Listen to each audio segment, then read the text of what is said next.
Hi అండి, అందరికీ నమస్తే. మీరు ఎలా ఉన్నారు? నేను బాగున్నాను. ఈరోజు మంచూరియా అండి. ఒక కప్పు క్యాబేజీ తురుము, ఉల్లిపాయ, పచ్చిమిరకాయ, కరివేపాకు తరిగినవి తీసుకోవాలి.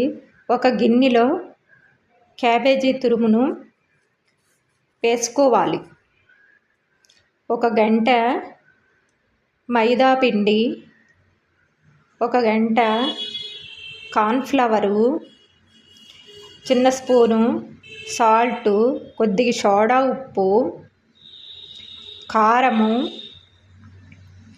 పసుపు వేసుకొని పిండిని కలుపుకోవాలి. స్టవ్ వెలిగించుకొని బాండీ పెట్టుకొని నూనె వేసుకొని నూనె హీట్ ఎక్కిన తర్వాత ఉండలుగా చేసుకొని నూనెలో వేసుకోవాలి.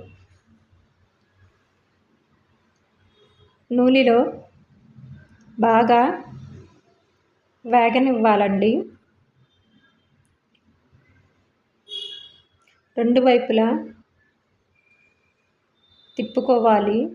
వేగిన తర్వాత అవి తీసుకొని స్టవ్ ఆఫ్ చేసి వేరే బాండీ పెట్టుకొని నూనె వేసుకొని నూనె హీట్ ఎక్కిన తర్వాత కోసి పెట్టుకున్న ఉల్లిపాయ ముక్కలను, పచ్చిమిరకాయ ముక్కలను,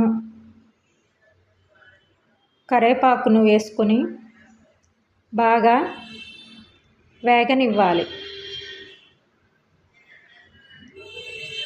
బాగా వేగిన తర్వాత ఒక స్పూన్ కారము,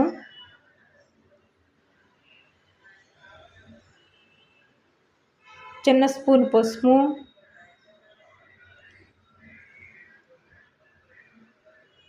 చిన్న స్పూను సాల్టు, అల్లం వెల్లుల్లి పేస్ట్ కూడా వేసుకొని కలుపుకొని బాగా వేగనివ్వాలి.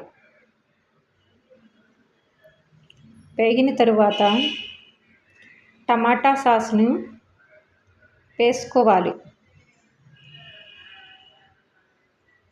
టమాటా సాసు కలుపుకోవాలండి. మంచూరియా చాలా టేస్ట్గా ఉంటుంది. అందులో వేయించి పెట్టుకున్న క్యాబేజీ ఉండలను వేసుకోవాలి. కాసేపు ఉడికించి స్టవ్ ఆఫ్ చేసుకోవాలండి. మంచూరియా రెడీ అయిందండి. ఈ వీడియో నచ్చితే లైక్ చేయండి, షేర్ చేయండి, సబ్స్క్రైబ్ చేయండి.